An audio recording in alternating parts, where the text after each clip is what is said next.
दोस्तों parts of speech में noun के बाद दूसरे नंबर पे आता है प्रोनाउन।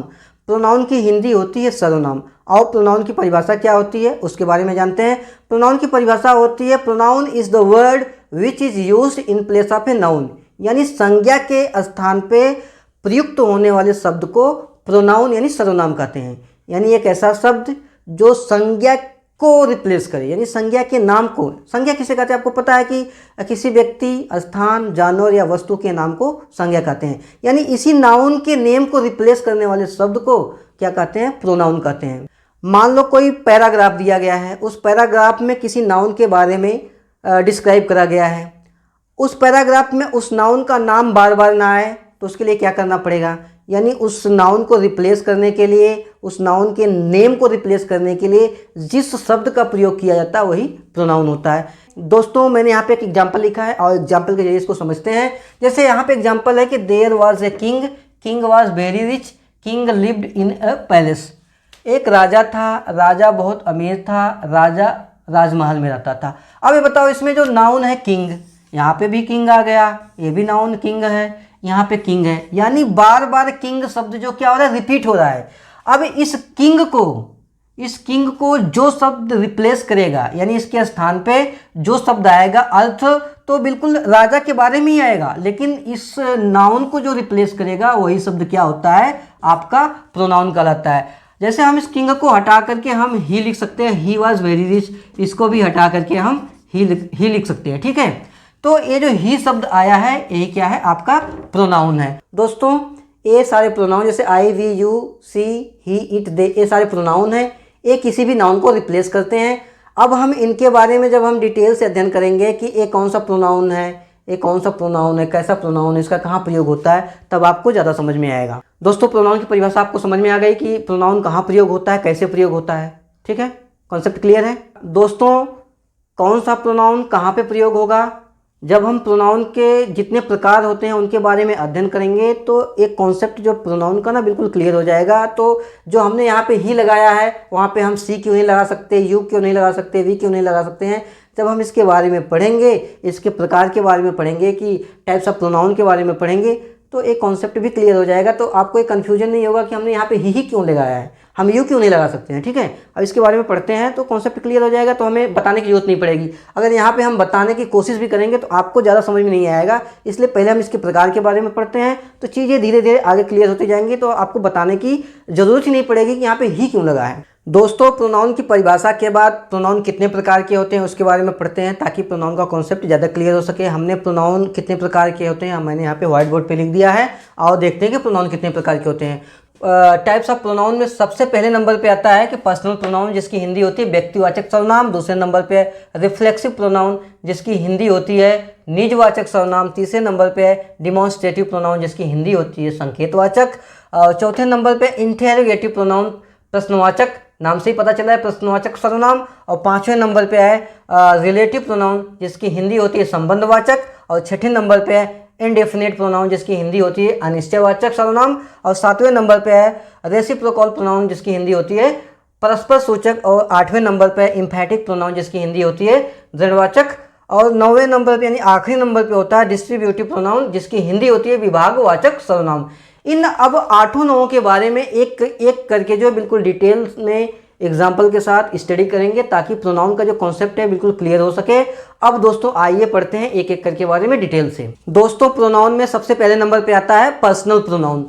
पर्सनल प्रोनाउन की हिंदी होती है व्यक्तिवाचक सर्वनाम, यानी पुरुषवाचक सर्वनाम भी कह सकते हैं आप। यानी इसके नाम से बिल्कुल क्लियर है कि पर्सन से बना हुआ पर्सनल, यानी पर्सनल प्रोनाउन, यानी जो शब्द किसी व्यक्ति या वस्तु को रिप्लेस करता है। जो प्रोनाउन या जो शब्द जो है किसी व्यक्ति या वस्तु को रिप्लेस करता है, वह शब्द जो है क्या होता है, पर्सनल प्रोनाउन कहलाता है। पर्सनल प्रोनाउन कौन कौन से होते हैं, आई होता है, वी होता है, she, it, they, you, them, her, his, ये सब पर्सनल प्रोनाउन के अंतर्गत आते हैं। जैसे मैंने एक एग्जांपल यहाँ पे लिख दिया है, this is my pen, give it to me, यह मेरी पेन है, इसे मुझे दे दो। अब पेन क्या है, पेन एक नाउन है। अब अगले वाले सेंटेंस में नाउन को कौन सा शब्द रिप्लेस कर रहा है, यानी इट शब्द जो है, ये जो इट शब्द है, ये इट शब्द जो किसको रिप्लेस कर रहा है, पेन। पेन एक नाउन है, यानी पेन यानी नाउन को रिप्लेस करने वाले शब्द को प्रोनाउन कहते हैं। यानी इट शब्द जो है इसको रिप्लेस कर रहा है, तो ये क्या हुआ, आपका पर्सनल प्रोनाउन हुआ। ये बात क्लियर हो गई दोस्तों। पर्सनल प्रोनाउन 3 प्रकार के होते हैं। पहला होता है फर्स्ट पर्सन, दूसरा होता है सेकंड पर्सन और तीसरा होता है थर्ड पर्सन। अब फर्स्ट पर्सन कौन होता है? फर्स्ट पर्सन वो होता है जो व्यक्ति बात कर रहा होता है। जैसे मैं बात कर रहा हूँ, आपसे बात कर रहा हूँ, तो मैं बात करने वाला यानी जो व्यक्ति बात करता है वो फर्स्ट पर्सन होता है। और जिस व्यक्ति से हम बात करते हैं यानी जो मेरी बात को सुन रहा है, यानी आप मेरी बात को सुन रहे हैं, आपसे मैं बात कर रहा हूँ, तो आप क्या हो गए? सेकंड पर्सन हो गए। और थर्ड पर्सन कौन होता है? थर्ड पर्सन जिसके बारे में मैं बात कर रहा हूँ, जो वहाँ पे उपलब्ध नहीं होता है, जो व्यक्ति हमारे आसपास नहीं है, जिसके बारे में मैं बात कर रहा हूँ, वो थर्ड पर्सन होता है। फर्स्ट पर्सन के अंतर्गत आता है आई और वी, और सेकंड पर्सन के अंडर आता है यू, और थर्ड पर्सन कौन कौन से होते हैं? ही, सी, इट और दे थर्ड पर्सन होते हैं। दोस्तों एक कॉन्सेप्ट क्लियर है कि जो पर्सनल प्रोनाउन होता है 3 प्रकार का होता है। पहला होता है first person, second person, third person. इसमें पर्सन क्यों आया है? क्योंकि देखो पर्सनल प्रोनाउन का जब आप देखोगे तो पर्सन सबसे ही पर्सनल प्रोनाउन बना हुआ है, इसलिए इसमें पर्सन आ रहा है। यानी जो व्यक्ति बात करता है वो फर्स्ट पर्सन, जो हमारी बात को सुन रहा है यानी जिससे मैं बात कर रहा हूँ सेकंड, और जिसके बारे में बात की जाती है थर्ड। पर्सन के बारे में आपको कोई कंफ्यूजन नहीं होनी चाहिए कि कौन सा फर्स्ट है, कौन सा सेकंड है, कौन सा थर्ड है। आपको हमने बिल्कुल स्पष्ट बता दिया कि जो बात कर रहा है वो फर्स्ट पर्सन, जिससे बात कर रहा है वो सेकंड, और जिसके बारे में बात कर रहा है वो थर्ड। और यहाँ पर मैंने लिख भी दिया है कि फर्स्ट पर्सन में कौन कौन से शब्द आते हैं या कौन कौन से प्रोनाउन आते हैं, और सेकंड पर्सन में कौन कौन से प्रोनाउन आते हैं, थर्ड पर्सन में कौन कौन से प्रोनाउन आते हैं। दोस्तों नाउन की तरह प्रोनाउन के भी पार्ट होते हैं, तो इसमें जो है पर्सनल प्रोनाउन का जो पार्ट होता है उसके बारे में अब देखते हैं कि क्या क्या है। यानी जिसके बारे में हम केस की बात करते हैं, केस जैसे सब्जेक्टिव केस होता है, ऑब्जेक्टिव केस होता है, नॉमिनेटिव केस होता है। अब इसके बारे में पढ़ेंगे तो आपको ज़्यादा क्लियर हो जाएगा। यानी दोस्तों अभी हमने जो है पर्सनल प्रोनाउन के टाइप्स के बारे में पढ़ा कि 3 प्रकार के होते हैं, लेकिन नाउन की तरह पर्सनल प्रोनाउन के पार्ट भी होते हैं। इसके 3 पार्ट होते हैं दोस्तों। पहला होता है सब्जेक्टिव केस जिसकी हिंदी होती है कर्ता कारक, दूसरा है ऑब्जेक्टिव केस जिसकी हिंदी होती है कर्म कारक, और तीसरा है पॉजेसिव केस जिसकी हिंदी होती है संबंध कारक। ठीक है दोस्तों। अब सब्जेक्टिव केस क्या होता है? सब्जेक्टिव केस वो होता है यानी नाम से पता है कर्ता, यानी जो प्रोनाउन कर्ता के बारे में बताए वह आपका सब्जेक्टिव केस होता है। जैसे मान लो हो जाता है आई, ठीक है, वी, सी, इट, दे और यू। ये क्या सब्जेक्ट के रूप में प्रयोग होते हैं दोस्तों। I, we, she, it, they, you, ये जितने भी प्रोनाउन हैं ये सारे जो है सब्जेक्ट के रूप में प्रयोग किए जाते हैं, इसलिए सब्जेक्टिव केस कहलाते हैं। दोस्तों ऑब्जेक्टिव केस क्या होता है? यानी वो प्रोनाउन जो ऑब्जेक्ट के स्थान पर प्रयोग हो वो आपका ऑब्जेक्टिव केस कहलाता है। जैसे मी, अस, हर, इट, देम, यू, ये सारे सब्जेक्ट के रूप में ना करके ऑब्जेक्ट के स्थान पर प्रयोग किए जाते हैं, इसलिए ये क्या कहलाते हैं? ऑब्जेक्टिव केस कहलाते हैं। दोस्तों पॉजेसिव केस क्या होता है? पॉजेसिव केस उसको बोलते हैं जो प्रोनाउन के अधिकार को दर्शाता है, यानी ऐसा शब्द या ऐसा प्रोनाउन जो प्रोनाउन के अधिकार को दर्शाए, वह शब्द जो है पॉजेसिव केस के अंतर्गत आता है। जैसे my, mine, hers, their, your, ours, ours, theirs, yours, ये शब्द जो है किसी अधिकार को दिखाते हैं। अगर माई बोले तो माई पेन यानी मेरी किताब, ये अधिकार की बात होती है कि मेरे से रिलेटेड है। माइन हो गया, हर्ष हो गया, ये सब किसी अधिकार को दिखाते हैं। उस व्यक्ति के बारे में जिसके बारे में बात करी जा रही है, उस प्रोनाउन के बारे में बताते हैं, उनका संबंध उसको दिखाते हैं कि ये चीज़ उसी से बिलोंग करती है, तो ये पॉजेसिव केस होता है। दोस्तों अब पर्सन और केस को जो है हम एक चार्ट के माध्यम से समझते हैं तो ज़्यादा समझ में आपको आएगा। दोस्तों मैंने यहाँ पे एक चार्ट लिखा है। ये चार्ट जो है पर्सनल प्रोनाउन को समझने के लिए बहुत ही महत्वपूर्ण है। अगर आप पर्सनल प्रोनाउन को अच्छे तरीके से समझना चाहते हैं तो इस चार्ट को समझना बहुत ज़रूरी है। अगर एक बार ये चार्ट आपको समझ में आ गया तो आने वाले दिनों में यानी फ्यूचर में जब आप टेंस को पढ़ेंगे ना, तो ये चार्ट आपको बहुत हेल्पफुल होगा, आपको बहुत ही मदद मिलेगी इस चार्ट से। तो दोस्तों इस चार्ट को आओ देखते हैं क्या है। दोस्तों मैंने यहाँ पे एक लिस्ट लिखी हुई है जिसमें पहले नंबर पे है कॉलम बनाए हुए हैं इस लिस्ट में। पहला है पर्सन, दूसरा है नंबर, तीसरा है सब्जेक्टिव केस और चौथा है ऑब्जेक्टिव केस और अगला है पॉजेसिव केस। अभी इनके बारे में हमने पढ़ा है कि पर्सन 3 प्रकार के होते हैं। पहला होता है फर्स्ट पर्सन, सेकंड पर्सन और थर्ड पर्सन। यानी पर्सनल प्रोनाउन में जो पर्सन होते हैं 3 प्रकार के होते हैं, यानी पर्सनल प्रोनाउन 3 प्रकार का होता है। First person, second person, third person. First person का जो सिंगुलर नंबर यानी एक वचन आता है वो सब्जेक्टिव केस के अंतर्गत आई आता है, और आई का ऑब्जेक्ट यानी आई का ऑब्जेक्ट क्या होता है? मी होता है। और इसका पॉजेसिव केस क्या होता है? माई होता है और माइन होता है। माई और माइन जो है आप सेंटेंस के सेंस के हिसाब से, जब आप सेंटेंस का यूज करेंगे टेंस में जाकर के, उसके सेंस के हिसाब से कहाँ पे आपको माई लगाना है और कहाँ पे आपको माइन लगाना है वो आपको क्लियर हो जाएगा। और प्लूरल नंबर में अगर फर्स्ट पर्सन में प्लूरल नंबर जो है वी आता है, इसका ऑब्जेक्ट होता है अस और इसका पॉजेसिव केस होता है आवर और आवर्स होता है। ए भी जो है सेंस के हिसाब से लगेगा। और सेकेंड पर्सन के अंदर अगर सिंगुलर नंबर में यू है, यू एक सब्जेक्टिव केस है, इसका ऑब्जेक्टिव भी जो है यू होता है, जो इसका ऑब्जेक्ट यानी यू को ऑब्जेक्ट के रूप में भी यूज करते हैं। और इसका पॉजेसिव केस यू होता है, योर होता है और योर्स होता है। तो थर्ड पर्सन के अंतर्गत जो है आता है सिंगुलर नंबर में ही, सी, इट, जो सब्जेक्टिव केस है ही है, सी है, इट है, इसका ऑब्जेक्ट बनता है यानी ही का ऑब्जेक्ट हिम होता है, सी का हर होता है, इट का इट होता है। इसका पॉजेसिव केस क्या होता है, ही का पॉजेसिव केस हिज होता है और सी का हर होता है और इट का जो है आपका इट्स होता है और कहीं पे हर्ष का भी प्रयोग होता है, वो भी सेंटेंस के सेंस के हिसाब से। अब जो है थर्ड पर्सन में बहुवचन यानी प्लूरल नंबर में एक होता है आपका सब्जेक्टिव केस, आपका जो प्रोनाउन आता है दे का ऑब्जेक्ट होता है देम और इसका पॉजेसिव केस जो होता है दियर या दियर्स होता है, वो भी सेंस के हिसाब से। ये चार्ट अगर दोस्तों आपको समझ में आ गया तो आप पर्सनल प्रोनाउन को समझ लो पूरी तरह से समझ गए। आपने अपना गोल गोल घूम करके जो पर्सनल प्रोनाउन के बारे में पढ़ा है, सिर्फ इस सारी बातें जो इस चार्ट के अंदर लिख दी गई है, सिर्फ आपको इस चार्ट को समझना है। इस चार्ट को क्या समझना है कि पर्सन कितने होते हैं, 3 होते हैं, first person, second person, third person. एक पर्सन जो है सिंगुलर भी हो सकता है और प्लूरल भी हो सकता है। और सिंगुलर में कौन सा होता है, आई, यानी जो आई जो प्रोनाउन है सिंगुलर होता है और इसका ऑब्जेक्ट आई का मी होता है। इसका पॉजेसिव केस हमने बता दिया कि माई और माइन होता है। फर्स्ट पर्सन में जो है जो बहुवचन की बात करें, प्लूरल नंबर की बात करें तो वी होता है जो सब्जेक्ट के रूप में इस्तेमाल होता है और इसका ऑब्जेक्ट बनता है अस और इसका पॉजेसिव केस बनता है आवर और आवर सेंस के हिसाब से।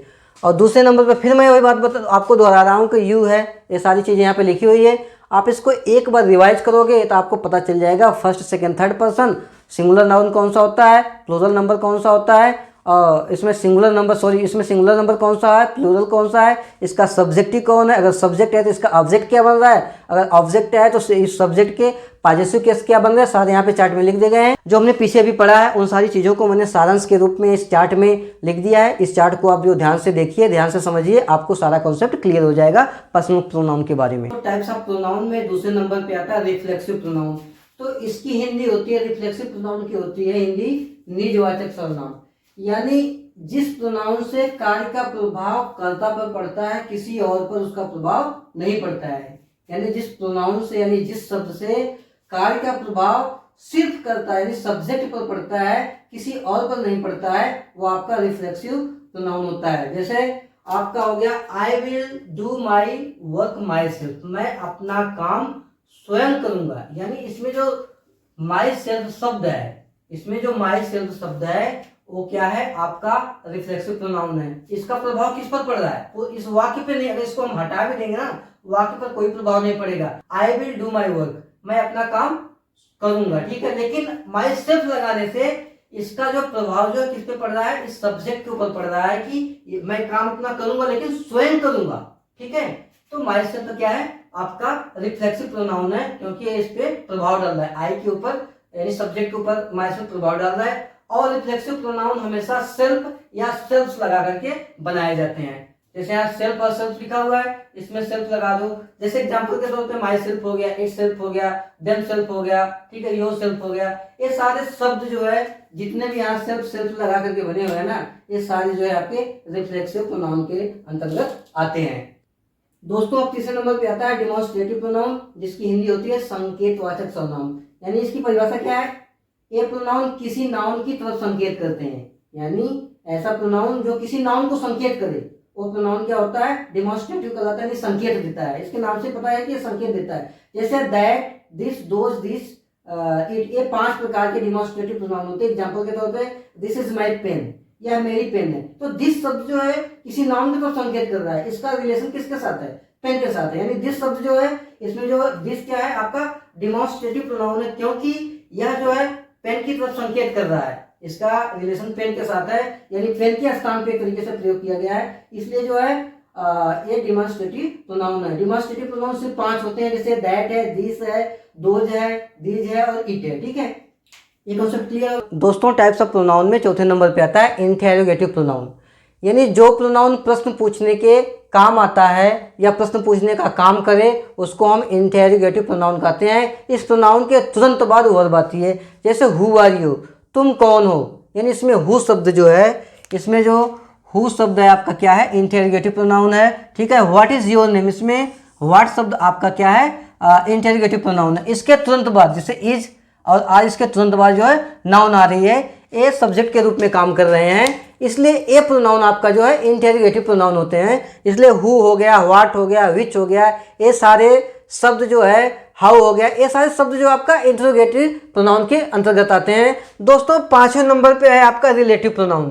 रिलेटिव प्रोनाउन की हिंदी होती है संबंधवाचक सर्वनाम। इसकी परिभाषा क्या होती है, ये प्रोनाउन दो वाक्यों को जोड़ने का काम करते हैं और अपने से पहले प्रयोग होने वाले नाउन या प्रोनाउन से संबंध बताते हैं। जैसे this is the pen which I gave you, यानी यह वही पेन है जो मैंने आपको दिया था। इसमें जो विच शब्द है ना, ये विच शब्द जो आ रहा है आपका क्या है, आपका रिलेटिव प्रोनाउन है, क्योंकि यह दो वाक्यों को जोड़ रहा है, इस वाक्य को और इस वाक्य को जोड़ रहा है, इसका संबंध इससे जोड़ रहा है, इसलिए इसमें विच शब्द आपका जो है रिलेटिव प्रोनाउन हो गया। इस वाक्य में विच शब्द जो है दोनों वाक्यों को जोड़ता है, इसलिए विच आपका क्या हो गया, रिलेटिव प्रोनाउन हो गया। परिभाषा में पहले ही बताया गया कि ये प्रोनाउन हमेशा दो वाक्यों को जोड़ते हैं और अपने से पहले प्रयोग होने वाले नाउन या प्रोनाउन का संबंध बताते हैं। यानी ए पेन का संबंध जो है विच से है, यानी वह वही कलम है, कौन सी कलम, जो मैंने आपको दिया था, यानी विच शब्द का रिलेशन इस नाउन के साथ हो रहा है। तो ये विच शब्द जो है एक तो दो सेंटेंस को जोड़ रहा है और इसका अपना संबंध किसी नाउन या प्रोनाउन से बता रहा है, तो आपका यह क्या हो गया, रिलेटिव प्रोनाउन हो गया। तो आप एक कॉन्सेप्ट क्लियर है। दोस्तों टाइप्स ऑफ प्रोनाउन में 6ठे नंबर पे आता है इनडेफिनेट प्रोनाउन, जिसकी हिंदी होती है अनिश्चयवाचक सर्वनाम, यानी इसके नाम से पता चलता है अनिश्चयवाचक, यानी जिससे किसी निश्चित व्यक्ति या वस्तु का बोध नहीं होता है, वह प्रोनाउन जो है इनडेफिनेट प्रोनाउन कहलाता है। जैसे एग्जाम्पल के तौर पे है सम बॉयज आर प्लानिंग, कुछ लड़के प्लान कर रहे हैं, यानी सम बॉयज, कोई निश्चित नहीं है कि 1 2 4 5 6 10 20, कोई निश्चित नहीं है कौन से लड़के हैं, ये कोई निश्चित नहीं है, इसलिए ऐसे शब्द जो है इनडेफिनेट प्रोनाउन के अंदर आते हैं। जैसे सम हो गया, अ फ्यू हो गया, मेनी हो गया, ऐसे शब्द जो है इनडेफिनेट प्रोनाउन के अंतर्गत आते हैं, क्योंकि निश्चित नहीं है कि कितने व्यक्ति या कितने वस्तु का ये मतलब बोध कराते हैं, इसलिए इनडेफिनेट प्रोनाउन है। दोस्तों अगला है 7वें नंबर पर डिस्ट्रीब्यूटिव प्रोनाउन, जिसकी हिंदी होती है विभाग सूचक।